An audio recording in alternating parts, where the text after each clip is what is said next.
اللہ تبارک و تعالی نے انسان کو اس دنیا میں پیدا فرمایا ہے،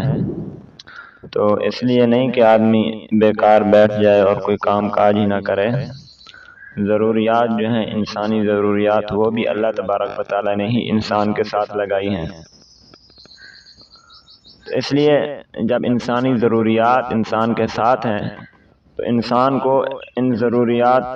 کو پورا کرنے کے لیے کمانا بھی پڑے گا، حلال کمائی بھی کرنی پڑے گی۔ اسی لیے حدیث پاک میں آتا ہے طلب الحلال فریضۃ بعد الفریضہ، کہ حلال کمائی کا طلب کرنا بھی فرائض میں سے ہے۔ اور ہماری شریعت کو اگر پڑھا جائے تو ہماری شریعت میں صرف عبادات نہیں ملتی، بلکہ شریعت کا اور ہمارے دینی مسائل کا اور دینی کتابوں کا ایک بہت بڑا حصہ جو ہے وہ تجارت اور معاملات کے احکام پر مشتمل ہے۔ تو ظاہر ہے اس کی اہمیت زیادہ ہے، تجارت کی، زراعت کی، روزی کمانے کی اہمیت اتنا ہے، تو اتنا ایک حصہ جو ہے وہ ہماری شریعت کے اندر، کتابوں کے اندر رکھا گیا ہے اس کا۔ اسی لیے ہمارے علماء کرام نے جہاں اور موضوعات پر کتابیں لکھی، وہیں پر تجارت اور معاملات پر بھی بہت ساری کتابیں لکھی۔ جیسا کہ آج کل کی جدید تجارت جو ہے، اس پر حضرت مولانا مفتی انعام الحق قاسمی صاحب جامعۃ علوم الاسلامیہ بنوری ٹاؤن، وہاں کے دارالافتاء میں ہوتے ہیں، تو انہوں نے بھی تجارت کے مسائل کا انسائکلوپیڈیا اس عنوان سے کتاب لکھی ہے، جو کہ 5-6 جلدوں میں ہے۔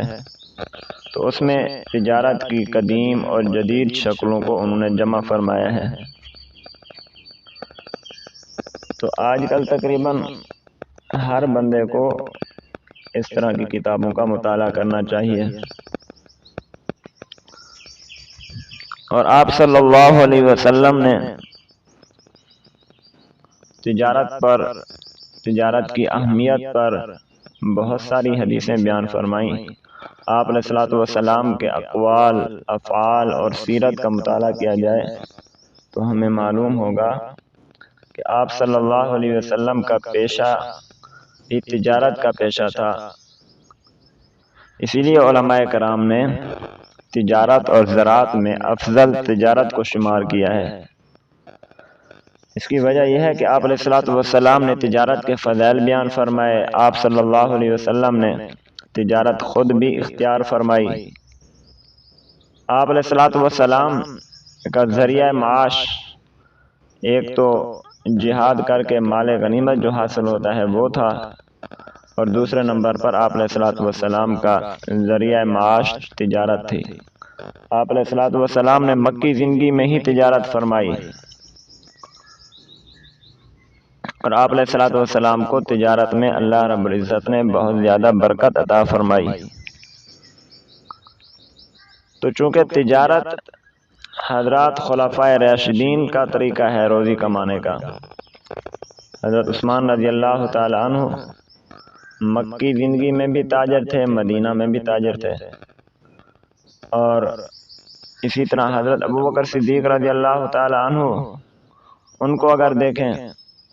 تو وہ بھی کپڑے کے تاجر تھے۔ ابوبکر صدیق رضی اللہ تعالی عنہ نے تو ساری زندگی تجارت فرمائی، حتیٰ کہ جس وقت خلیفہ بنا دیے گئے پھر بھی تجارت کرنے کے لیے بازار میں جا رہے ہیں۔ تو کسی نے کہا کہ آپ تو خلیفہ بن گئے ہیں، آپ مسلمانوں کے امور کا انتظام فرمائیں، آپ کا وظیفہ وہاں سے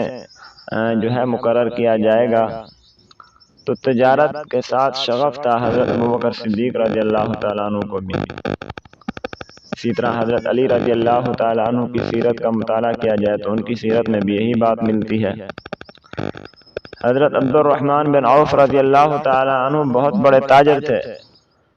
جن کا تجارتی سامان سینکڑوں اونٹوں پر مشتمل ہوتا تھا۔ سینکڑوں اونٹ ایک شہر سے دوسرے شہر میں جاتے تھے حضرت عبد الرحمن بن عوف رضی اللہ تعالیٰ عنہ کے، جو ان کے تجارتی مال سے لدے ہوئے ہوتے تھے۔ تو اس سے معلوم ہوا کہ تجارت حضرات عشرہ مبشرہ جو ہیں ان میں بھی اکثریت جو تھی وہ تاجروں کی تھی، تاجر صحابہ کرام تھے۔ اسی طرح کئی علماء نے جو تاجر صحابہ کرام ہیں ان کو جمع کیا، ان کی فہرست بنائی اور اس پر کتاب لکھی، اور انہی تاجر صحابہ کرام رضوان اللہ تعالی علیہم اجمعین کی تجارت کے سبب بھی دین پھیلا ہے۔ یہی صحابہ کرام تجارت کی سلسلے میں سندھ میں آئے، دوسرے ممالک میں گئے، دوسرے علاقوں میں گئے، تو وہاں کے لوگوں نے ان کے معاملات دیکھے، ان کے اخلاق دیکھے اور ان کا دین دیکھا، ان کا مذہب دیکھا، ان کا تجارت کا طریقہ دیکھا، تو یہ چیزیں دیکھ کر لوگ مسلمان ہوتے گئے۔ تو گویا کہ حضرات صحابہ کرام رضوان اللہ تعالی علیہم اجمعین کی تجارت میں بھی اللہ نے برکت رکھی تھی، اور تجارت کو بھی اللہ نے برکت کا ذریعہ بنایا تھا۔ اور انگریز جو بر صغیر میں داخل ہوا تھا اور پھر ایسا ایسا اس نے قبضہ کیا تھا، وہ بھی تجارت کی غرض سے آئے تھے۔ اور حضرت عمر رضی اللہ تعالی عنہ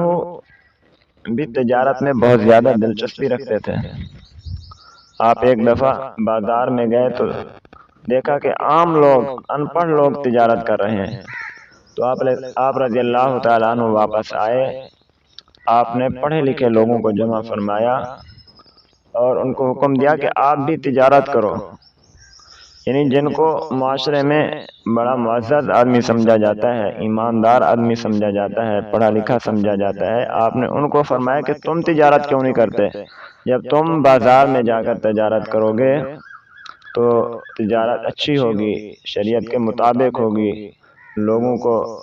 دھوکہ دہی سے لوگ بچ جائیں گے۔ اسی طرح آپ علیہ الصلوۃ والسلام کی زندگی کو دیکھا جائے تو آپ علیہ الصلوۃ والسلام نے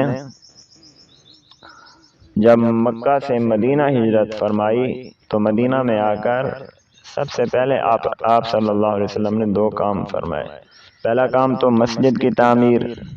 تاکہ مسلمانوں کی عبادت کا مسئلہ حل ہو، اور دوسرا جب آپ علیہ الصلوۃ والسلام نے مدینہ میں دیکھا کہ یہودیوں کے بازار لگے ہوئے تھے، تجارت یہودیوں کے ہاتھ میں تھی، تو آپ صلی اللہ علیہ وسلم نے مسلمانوں کو حکم دیا کہ آپ اپنا علیحدہ ایک بازار قائم کرو جہاں پر مسلمان شریعت کے مطابق خرید و فروخت کریں۔ تو گویا کہ آپ علیہ الصلوۃ والسلام نے ہی مدینہ میں بازار کی بنیاد رکھی، خرید و فروخت کی بنیاد رکھی۔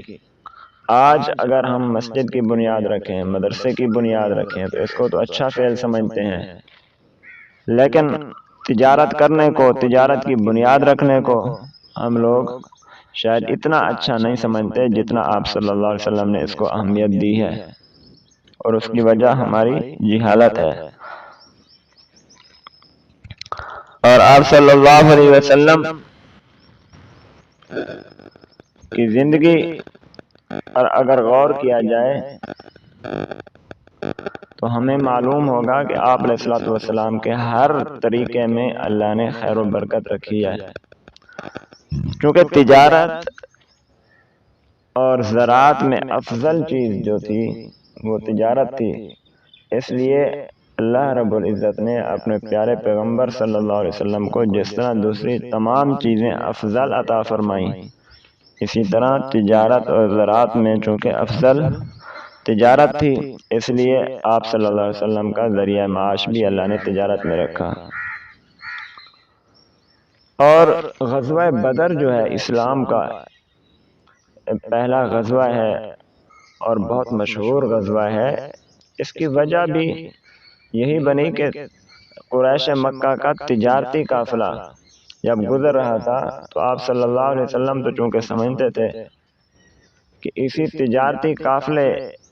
پر حملہ کیا جائے، ان کی اقتصادیات، ان کی معاشیات پر حملہ کیا جائے تو یہ خود بخود کمزور ہو جائیں گے، تو ان کے تجارتی قافلے پر حملہ کیا مسلمانوں نے، تو وہی غزوہ بدر کا سبب بن گیا۔ جب بھی مسلمان تجارت کریں گے تو ان کی اقتصادیات، معاشیات مضبوط ہوں گی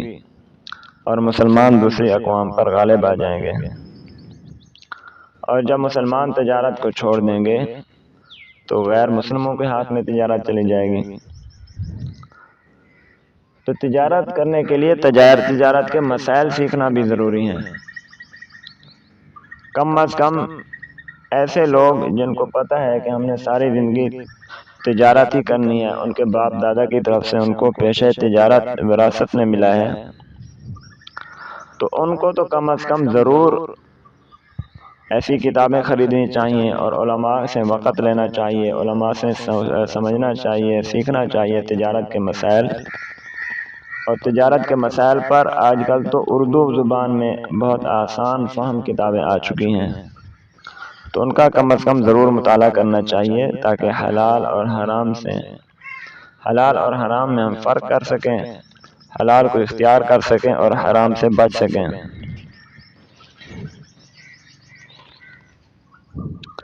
حضرت سعد بن ربیع رضی اللہ تعالیٰ عنہ ایک انصاری صحابی تھے، اور حضرت عبد الرحمن بن عوف رضی اللہ تعالیٰ عنہ مہاجر صحابہ تھے۔ جب مکہ سے ہجرت کر کے حضرت عبد الرحمن بن عوف رضی اللہ تعالیٰ عنہ مدینہ میں آئے تو مکی زندگی میں بھی بہت بڑے تاجر اور مالدار تھے، اور مدینہ میں بھی آپ علیہ الصلوۃ والسلام نے جب انصار کو اور مہاجرین کو بھائی بھائی بنایا تو حضرت عبد الرحمن بن عوف رضی اللہ تعالیٰ عنہ کو بھائی بنایا حضرت سعد بن ربیع کا۔ حضرت سعد بن ربیع رضی اللہ تعالیٰ عنہ نے اپنا آدھا مال حضرت عبد الرحمن بن عوف رضی اللہ تعالیٰ عنہ کو دینا چاہا کہ آپ مہاجر ہیں، سفر میں ہیں، اپنا سب کو چھوڑ چھاڑ کے آئے ہیں مدینہ میں، تو یہ آدھا مال میرا لے لیں۔ لیکن حضرت عبد الرحمن بن عوف رضی اللہ تعالیٰ عنہ کی ذہنیت دیکھیں کہ آپ نے فرمایا کہ میں آپ سے نہیں لوں گا مال، بلکہ مجھے بازار کا راستہ دکھا دیں، میں خود تجارت کر کے مال کماؤں گا۔ اور اللہ نے ان کے ہاتھ میں اتنا برکت رکھ دی تھی تجارت میں، فرمایا تھے اگر میں اینٹ بھی اٹھاؤں تو نیچے سے سونا نکل آتا ہے۔ یعنی مطلب یہ ہے کہ میں جب بھی کاروبار کروں، تھوڑا کاروبار، زیادہ کاروبار، تو اللہ تبارک و تعالی مجھے بہت زیادہ برکت عطا فرماتے ہیں۔ اور جب وہ اس دنیا سے رخصت ہوئے تو ان کے سونے کی اینٹیں انہوں نے وراثت میں چھوڑی، جن کو کاٹ کاٹ کر تقسیم کر دیا گیا ترکے میں، وہ رسا میں ان کو کاٹ کاٹ کر کے تقسیم کیا گیا، کئی جانور چھوڑے اور ہر طرح کا مال چھوڑا حضرت عبد الرحمن بن عوف رضی اللہ تعالیٰ عنہ نے۔ تو یہ سب تجارت کی برکت تھی جو اللہ تبارک و تعالیٰ نے ان کو عطا فرمائی تھی۔ تو ہمیں بھی تجارت کرنی چاہیے، اور جو لوگ تجارت کر رہے ہیں ان کو مسائل دینیہ کے مطابق تجارت کرنی چاہیے۔ دیکھیں بازار جو ہے بنفسی ہی کوئی بری چیز نہیں ہے، بازار میں جانا، تجارت کرنا، یہ برا اس کو ہم خود بناتے ہیں۔ جب بے پردہ عورتیں بے پردگی کی حالت میں بازار جاتی ہیں تو اس وقت اللہ رب العزت کی طرف سے ان پر لعنت بستی ہے۔ جب ان پر لعنت برستی ہے اسی لیے ماحول خراب ہوتا ہے، تو علماء کرام روکتے ہیں کہ بازار میں نہیں جاؤ، ورنہ جب حلال کمائی کرنا فرض ہے تو یہ کمائی تو بازار میں ہوتی ہے، تو بازار میں جانا بھی فرض ہوگا۔ ہاں اگر کسی کی تجارت بازار میں جانے کے بغیر بھی ہو جاتی ہے تو وہ علیحدہ بات ہے، لیکن اکثر و بیشتر یہی ہوتا ہے کہ بازار میں جا کر ہی تجارت ہوتی ہے۔ تو ہماری مسلمان عورتیں جو ہیں ان کو تو خاص خیال رکھنا چاہیے کہ وہ اپنی وجہ سے بازار کے ماحول کو گندا نہ کریں۔ وہاں امانت دار، سچے، دیانتدار، نیک لوگ، تاجر موجود ہوتے ہیں، وہ تو بیچارے اپنی روزی کرنے کے لیے آئے ہوئے ہوتے ہیں۔ تو عورتیں جو ہیں زیادہ سے زیادہ کوشش کریں کہ ان کے گھر کے مرد حضرات بازار میں جائیں اور وہ ان کی ضروریات کو پورا کر کے لے آئیں، اور عورتیں صبر اور شکر کے ساتھ جو چیز وہ لے آئیں اسی کو لے لیں، خود جو ہے بازار میں کم جائیں تاکہ ہمارے بازاروں کا ماحول پاکیزہ ہو جائے۔ اللہ رب العزت ہمیں دینی مسائل کو سمجھنے، دین کے مزاج کو سمجھنے اور ان پر عمل کرنے کی توفیق عطا فرمائے۔ وآخر دعوانا ان الحمد للہ رب العالمین۔